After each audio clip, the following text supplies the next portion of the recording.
Checkup చేసుకోవాలి. నా విశ్వాస జీవితం ఎలా ఉంది, నా ప్రార్థన జీవితం ఎలా ఉంది. ఒకప్పుడు రోజుకి 2 గంటలు ప్రార్థించేవాడిని. ఎందుకని కనీసం పట్టువని ప్రతిరోజు కూడా ఉదయాన్నే లేచిన వెంటనే అర్ధగంట కూడా ఎందుకు చేయలేకపోతున్నా అంటే ఏదో నాలో లోపం ఉంది కాబట్టి కనీసం 10 నిమిషాలు కూడా దేవునితో గడపలేకపోతున్నాను. కనీసం 1 గంట సేపు కూడా గడపలేకపోతున్నాను. ఒకప్పుడు ఫ్యామిలీ ప్రేయర్ చక్కగా చేసుకునే వాళ్ళం, కానీ రాను 6 రోజులకు ఒకసారో లేదంటే 2 సార్లు చేసుకుంటున్నారు. అంటే ఎక్కడో ఏదో లోపం వచ్చింది. ఎందుకు మానేశావు? ఎందుకు ప్రార్థన తగ్గిపోయింది?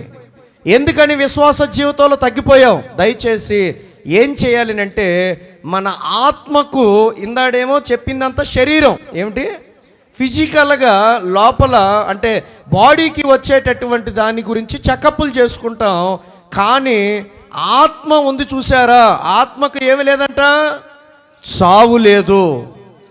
కాబట్టి ఈ ఆత్మ యుగయుగాలు జీవించాలి. ఒకటి, ఈ శరీరం మహా అయితే ఎన్నాళ్ళు ఉంటుందమ్మా? కిడ్నీలు ఎన్నాళ్ళు ఉంటాయి?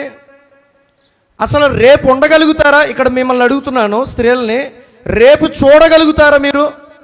రేపు అన్నది చూడగలుగుతారా? గ్యారంటీ ఉందా? లేదు. మన పురుషులకు అడుగుతున్నాను, మనం అసలు రేపేమి సంభవిస్తుందో మనకు తెలుస్తుందంటారా? తెలియదు. బయటికి వెళ్తున్నాం, తిరిగి వస్తామనే గ్యారంటీ ఏమిటి? ఈ ప్రపంచంలో ప్రతి ఒక్కదానికి కూడా ఏమున్నాయనంటే గ్యారంటీలు, వారంటీలు ఉన్నాయి. మీ కంటికి కనిపిస్తున్నటువంటి లైట్లు ఉన్నాయి చూసారా, ఏమున్నాయి వాటికి? వారంటీలు ఉన్నాయి, గ్యారంటీలు ఉన్నాయి. ఏదైనా పోయిందనుకోండి 2 సంవత్సరాలు వారంటీ అనుకోండి, 1 సంవత్సరం పోతే వాడి దగ్గరికి తీసుకువెళ్తే కనీసం ₹10 కూడా కట్టుకోకుండా పీస్ టు పీస్ ఏం చేస్తాడు? లైట్ ఇచ్చేస్తాడు. మన పైన తిరుగుతున్నటువంటి ప్రతి ఫ్యాన్కి కూడా ఏముందో తెలుసా? వారంటీ, గ్యారంటీ ఉంది. కానీ ఈ ప్రపంచంలో వారంటీ, గ్యారంటీ లేనిది ఏమిటనంటే మానవుని యొక్క జీవితం.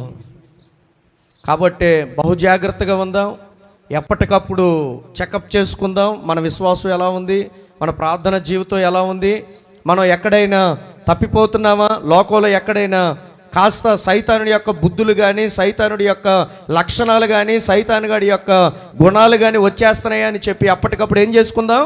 చెకప్ చేసుకుందాం.